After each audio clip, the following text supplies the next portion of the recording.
नमस्कार उत्तरबंग टुडे 24 আপনাদের সকলকে জানাই স্বাগত। আমরা ইতিমধ্যে উপস্থিত রয়েছি উত্তর দিনাজপুর জেলা চোপড়া ব্লকের সোনাপুর পঞ্চায়েতে। উত্তর দিনাজপুর জেলার মধ্যে স্বচ্ছভাবে কাজ করায় প্রথম স্থান অধিকার করল চোপড়া ব্লকের সোনাপুর পঞ্চায়েত। এই বিষয়ে প্রধান রুবি খাতুন কি বলছেন আসুন শুনে নেব।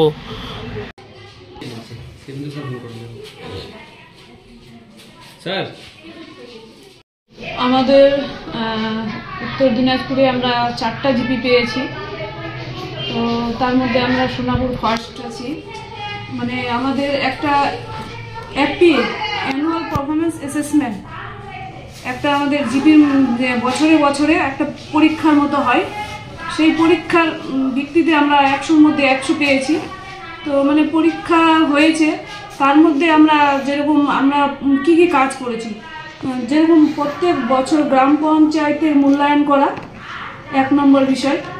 তারপর 2 নম্বর হলো গ্রাম পঞ্চায়েতের কাজ ও ডকুমেন্টসের উপর ভিত্তি করে আমাদের অ্যানুয়াল পারফরমেন্স অ্যাসেসমেন্ট যেটা হয় সেটাতে নাম্বার দেওয়া।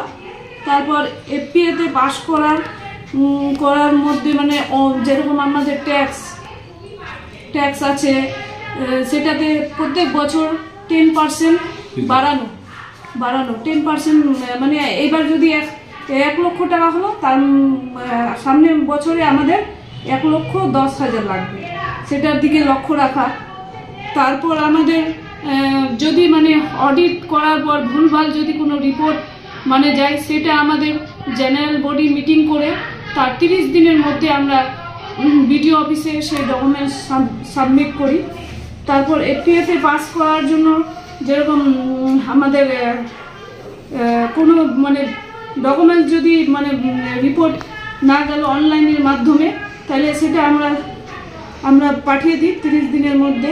তারপর আমাদের প্ল্যান এবং বাজেট যে হয় বছরে, সেটা সময় মতো আমরা দিতে পারি।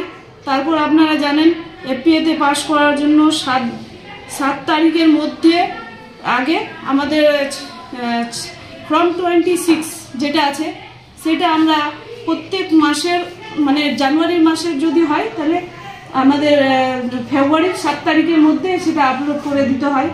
তারপর আমাদের যে টাকা আছে তার মধ্যে ডিসেম্বর মাসে আমাদের 60% আমাদের পূরণ করতে হয়, সেটা বিষয় আছে।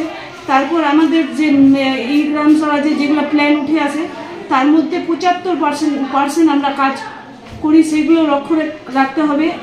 এই ডকুমেন্টসের উপর আমরা ভিত্তি করে সমস্ত কিছু লক্ষ্য রেখে আমাদের সোনাপুর অঞ্চলে 100-র মধ্যে 100 পেয়েছি।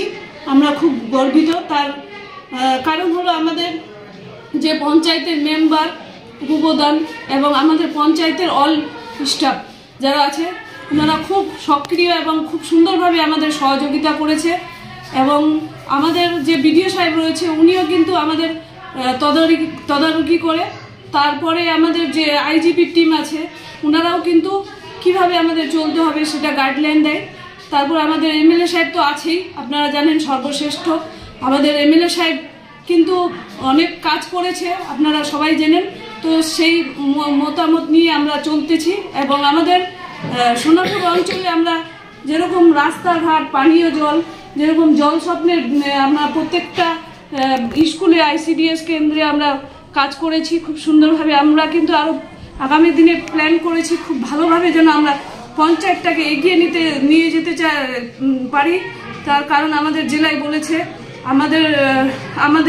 আমাদের আরেকজন আমি ভুলিয়ে গেছি, আমাদের শিবিন্দু স্যার সব সময় উনি শিক্ষক আছে, কিন্তু সব সময় আমাদের কিভাবে চলতে হবে সেটা পরামর্শ দেয়। তো আপনারা জানেন যে আমাদের সোনাপুর অঞ্চল কিন্তু খুব সুন্দরভাবে আমরা চলতেছি।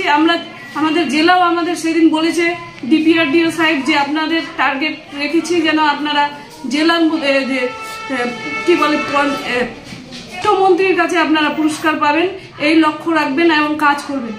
সেই জন্য আমাদের কিন্তু সবার সহযোগিতার দরকার, এবং আগামী দিনে যেন আমরা সেটাই লক্ষ্য করে আমাদের পঞ্চায়েতকে এগিয়ে নিয়ে যেতে পারি, সেটাই আমরা সবার কাছে আবদার রাখবো। এবং আমিও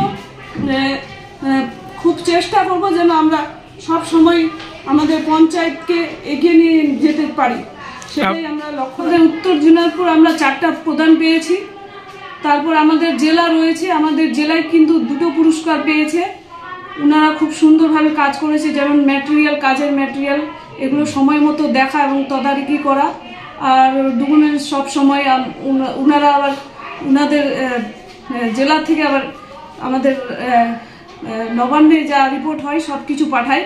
তো পঞ্চায়েত মন্ত্রী ওনাদেরকেও খুব ভালোভাবে স্বাগত জানাইছে এবং খুব সুন্দরভাবে ওনাদের বলেছে যে আগামী দিনে কি কি কাজ করতে হবে না হবে, সেইভাবেই আমরা জেলা এবং পঞ্চায়েত সব সময় আমরা খুব ভালোভাবে কাজ করবো, সেটাই আমাদের লক্ষ্য।